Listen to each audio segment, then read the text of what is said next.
sorry. I was wrong. Oh, come on. That was my fault. I should have done it earlier. Come on. Don't be such a baby. Give me another chance, please. I'm sorry, Nikon. I was wrong. You are beautiful and amazing camera. You know, I've been doing this camera review stuff for a few years. You know, Sony, Lumix, Canon, Fuji. I learned a lot, I experienced a lot, but only Nikon, I didn't do it. So today, I picked up this camera, Nikon Z5II. I'm gonna dive deep into this camera to find the real attraction and value of the brand Nikon. And this camera, by comparing the classic hybrid camera choice Sony A7IV and Lumix S5IIX. Let's get the chase. We are going into the image quality. Let's go. 失敗した。めっちゃ失敗した。めっちゃ良かったのに。っていうのも踏まえてちょっと鳴らすわ。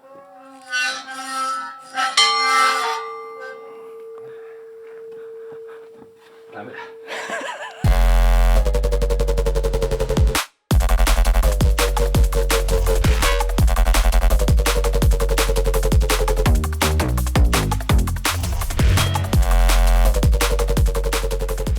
How's it going, guys? It's been a while to talk in the studio because the last two videos were short film style review, but come on, let's get the chase. I said that. So, image quality. Okay, first let's talk about the resolution and codecs. So this Z5II shoots up to 4K 60 FPS. Another option is 1080p up to 120 FPS. And codec options are like from 8-bit, MP4, 12-bit, and RAW.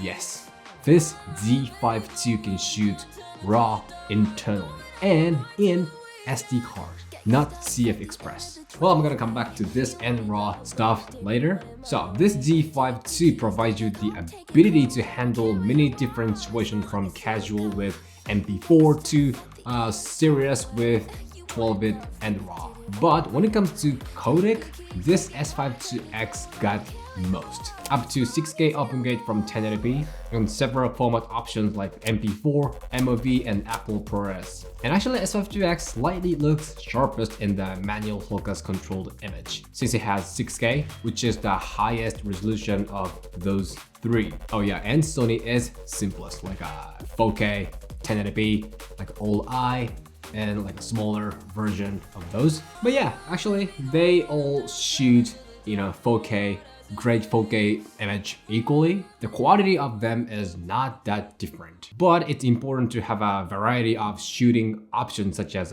resolution and codecs. So one of the huge reasons why I picked up this Z5II and compare it with those two cameras is that this got that shooting options even though this is not a flagship camera. It's actually S5IIX and A7IV price range. I mean, it's even, you know, more inexpensive than A7IV, but it got more codec options like S5IIX. You know, that's something.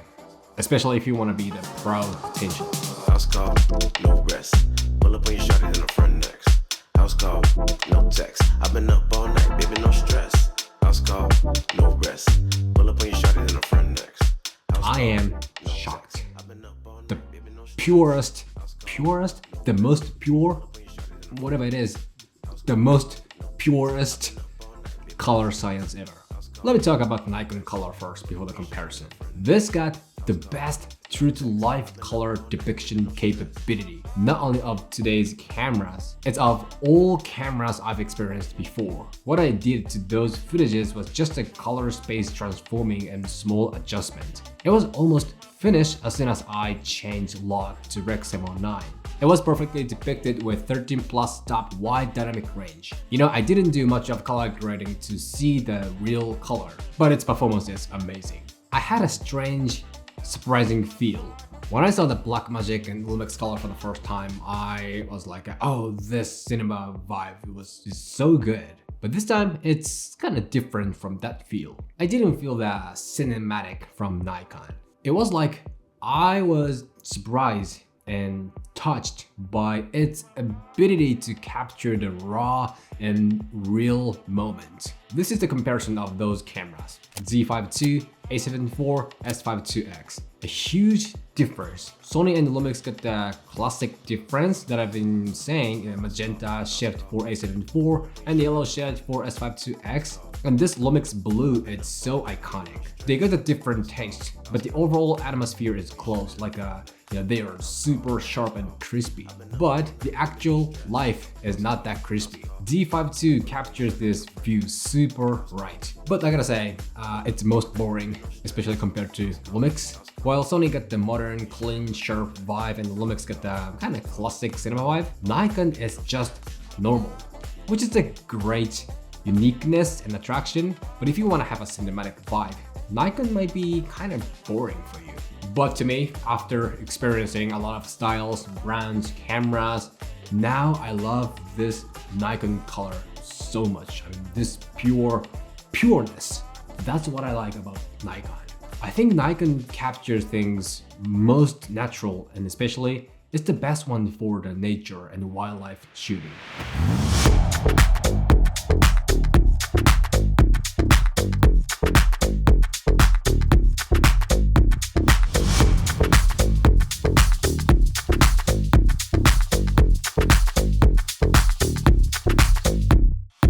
This is my essential go-to tripod for my shooting, like this time, SmallRig Tribex SE. Remember that I introduced you the original Tribex in other video? This is a little casual, compact, and inexpensive version of that. Same as the original one, this got X-clutch hydraulic system which enables a super fast control like this. Outside shooting gives you many tough situations such as time and location, but you can adjust the height and level in a second with this system. So this doesn't have a legit counterbalance like a original Tribex, but still it performs super well for pan and tilt camera moves.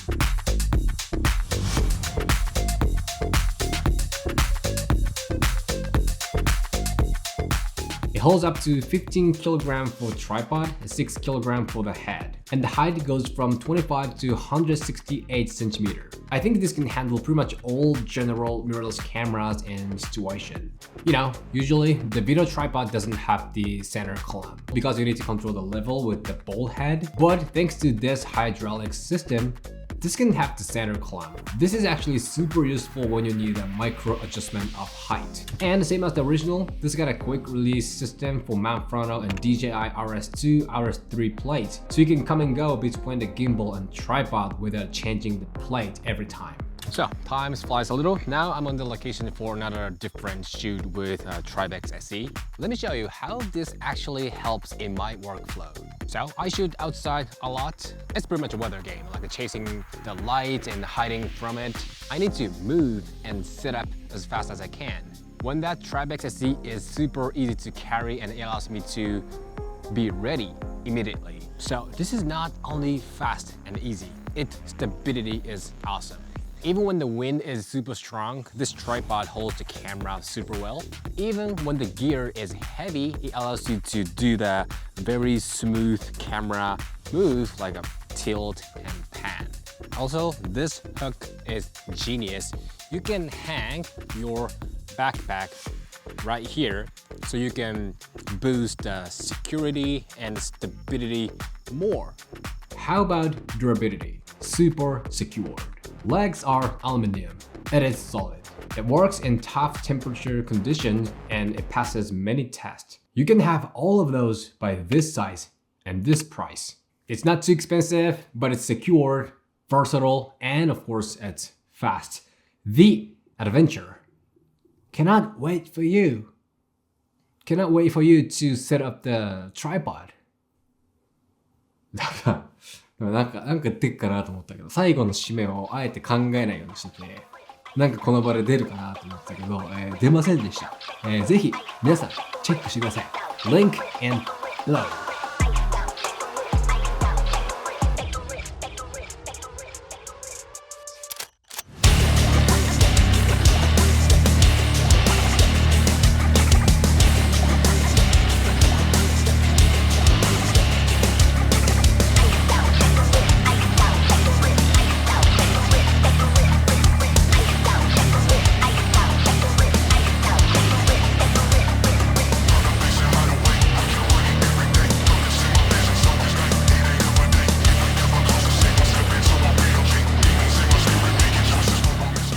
So, Nikon autofocus and image stabilization were more than I expected.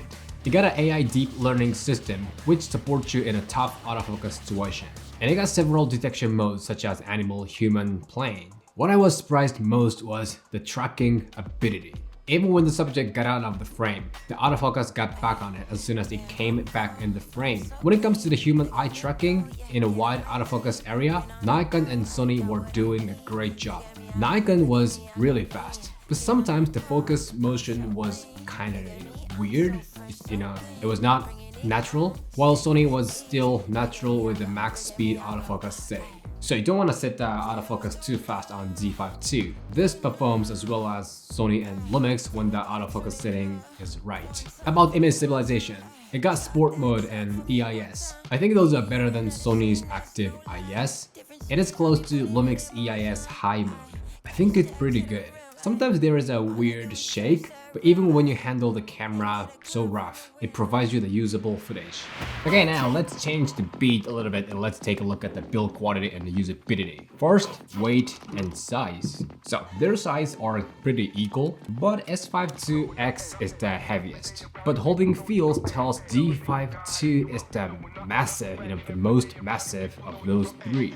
Actually, it got the deep and big rounded grip which fits my hand super well. A7IV grip is, good too, but I think it's a little too square for me. But because of the position of buttons, it is easier to access to button when you hold the grip. And S5IIX, same, it's easy to access to buttons. I like S5IIX best here because this got the front dial right here. See, Z5II right here, A7IV same right here, but only S5IIX got the dial right here, which is super natural when I hold the grip. So Z5II is a little unique. This ISO button, press and hold and turn the dial here to control it. Also, this shooting mode button is same system. Other things are pretty normal, same. This was my first time on Nikon, but it was so smooth to get used to it. It is very easy to use for both photo and video. Z5II has this video photo switch lever like a A7IV right here, which S5IIX doesn't have. Unfortunately, only Z5II got micro HDMI. So this got the highest resolution for a viewfinder and monitor. This is actually making the shooting experience so good. When it comes to the monitor, it is almost double resolution of A7IV. And I like that I can make the custom presets for the display mode. You can immediately have monitor functions you need without looking into the menu or custom buttons like S5IIX and A7IV. I really love this function. So Z5II has a great usability for hybrid shooting of photo and video. Especially, its video performance was more than I expected, more than the standard. I didn't know this potential before, but now, after comparing this with A7IV and S5IIX, now I can say this got the legit hybrid ability. So next, let's talk about the photography of this. You told me pride aside, I don't know which of us is right, but let's just get on the same page tonight.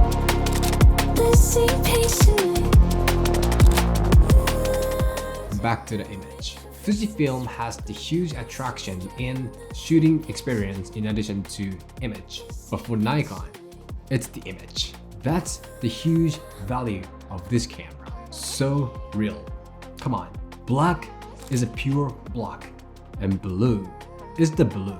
Other brands have a specific vibe in images, the iconic uniqueness. Nikon doesn't have it actually. Well, no, there is. The pureness. When the situation is flat, it captures it flat. When it's deep and rich, it captures it as is.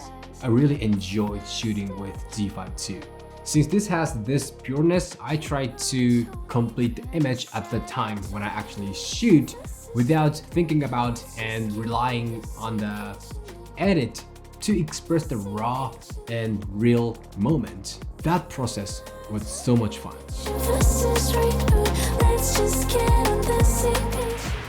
what is the reason to use Z5II? I mean Nikon. Is there? Come on, why do you have to use Nikon over Sony and Lumix? I was like that. And it took a while to notice that I was wrong, and the reason. That is the absolute pureness.